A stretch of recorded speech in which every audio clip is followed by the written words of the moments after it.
It was 6:29 a.m. on Saturday, October 7th, 2023. Some projectiles fired by Hamas marked the launch of a terrorist attack dubbed the Al-Aqsa Flood. The scale and brutality of this assault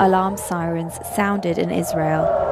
The Iron Dome, Israel's defense system, was put in place.